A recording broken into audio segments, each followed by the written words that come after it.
రాష్ట్రాల మధ్య జలజగడం జరుగుతున్న నేపథ్యంలో నీటి వనరుల వినియోగంపై సీఎం చంద్రబాబు స్పందించారు. ప్రస్తుతం 3000 టీఎంసీల గోదావరి నీళ్లు సముద్రంలో వృధాగా కలుస్తున్నాయన్నారు సీఎం చంద్రబాబు. రాబోయే జూన్ నాటికి గ్రావిటీ ద్వారా కృష్ణా డెల్టాకు నీటిని అందిస్తామని హామీ ఇచ్చారు. రాష్ట్ర విభజన అనంతరం తెలంగాణలో కాళేశ్వర ప్రాజెక్టు నిర్మించినా ఏపీ అడ్డుకోలేదని గుర్తు చేశారు. ప్రస్తుతం 88% పనులు పూర్తయిన పోలవరం ప్రాజెక్టును త్వరితగతిన పూర్తి చేస్తామని వెల్లడించారు.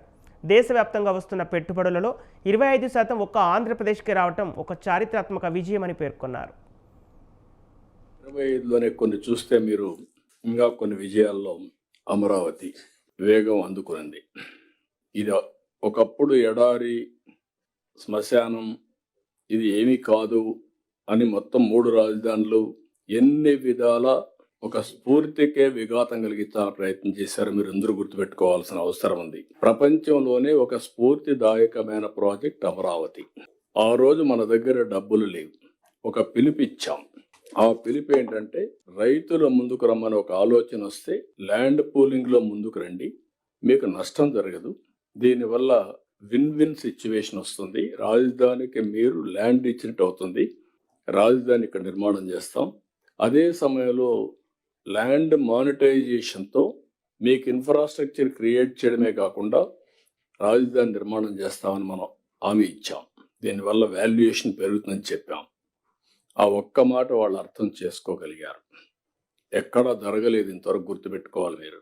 అప్పు చేయాలంటే కూడా తీసుకునే వెసులుబాటు లేని పరిస్థితి నుంచి ఒక పక్క సూపర్ 6, అదే సమయంలో అభివృద్ధి, సుపరిపాలన, ఈ 3 కూడా ప్యారలల్గా మనం ముందు తీసుకెళ్ళాం. తల్లికి వందనం, 67 లక్షల మందికి 10,090 కోట్ల రూపాయలు సింగిల్ టైం. ఆ రోజు నేను డబ్బులు ఇవ్వాలంటే మా ఫైనాన్స్ అయితే 2 విడతలు ఇస్తాను సార్ అంటే, ఎడ్యుకేషన్ మినిస్టర్ 2 విడతలు ఇస్తే కుదరదు, ఒకే విడత ఇవ్వాలంటే ఏదైనా పర్వాలేదు ఇమ్మని చెప్పి అన్నాం. అది ఇవ్వగలిగాం. స్త్రీశక్తి మహిళలకు ఉచిత బస్సు. ఇప్పుడు ఇప్పటికే మీరు చూస్తే 3,50,00,000 మంది ప్రయాణం చేశారు. 1,144 కోట్లు మనం ఖర్చు పెట్టాం. రైతులు ఇంకొక పక్క 46 లక్షల మంది రైతులకు అన్నదాత సుఖీభావ ఇచ్చాం. 6,310 కోట్లు ఇచ్చాం. అదే సమయంలో 24 గంటల ధాన్యం కొనుగోలు చేసి డబ్బులు పే చేసే పరిస్థితికి వచ్చాం. Polavaram best project. ఈరోజు మనం అందరం గుర్తుపెట్టుకోవాలి, పోలవరం పూర్తయితే సౌత్ ఇండియాలో ఏ స్టేట్ కూడా వాటర్ మేనేజ్మెంట్లో కానీ అవైలబిలిటీలో కానీ మనతో కంపీట్ చేయలేరు. మనం నీళ్లు వేరే రాష్ట్రాలకు ఇచ్చే పరిస్థితికి వస్తుంది. 3,000 టీఎంసీ నీళ్లు సముద్రంలోకి పోతున్నాయి. ఒక 200 నుంచి 300 టీఎంసీ నీళ్లు 80 ఇక్కడి నుంచి మీరు చూస్తే Polavaram to Visakhapatnam gravity, Polavaram to Krishna gravity. అంటే ₹1 ఖర్చు పెట్టకుండా మనం ఇరిగేషన్కి ఇచ్చే అవకాశం. ఇక్కడ వాడుకున్న నీళ్లు శ్రీశైలంలో పొదుపు చేసి రాయలసీమకి ఇచ్చాం. ముందు ప్రారంభం మాత్రం పట్టిసీమ 10 ఏళ్ళు బ్రహ్మాండంగా సర్వీస్ చేసింది పట్టిసీమ, అది లిఫ్ట్. రేపు రాబోయే జూన్ నుంచి గ్రావిటీతో కృష్ణాకు నీళ్లు వస్తాయి. నల్లమల సాగర్. ఈరోజు నేను మొన్న కూడా అపీల్ చేసే తెలంగాణకు కానీ అందరికి కానీ మనం గుర్తుపెట్టుకోవాల్సిన అవసరం ఉంది. ఇది ఎవ్వరికి నష్టం లేని ప్రాజెక్ట్. కాళేశ్వరం ఉంది, ఆంధ్రప్రదేశ్కు పైన ఉంది.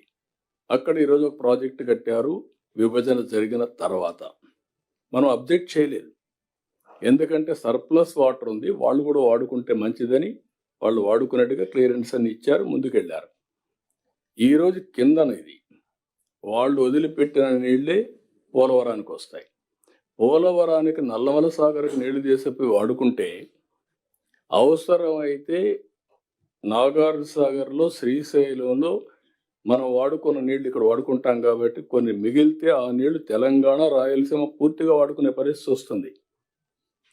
నేను ఆ మాటే చెప్పాను. మీకు ఏ విధంగా నష్టం ఇది మీరు చేసినప్పుడు నేను ఏమాత్రం కూడా అబ్జెక్ట్ చేయలేదు, చేయకూడదు కూడా. తెలుగు జాతి ఒకటే, అందరం కలిసి పని చేసుకుంటా అని చెప్పి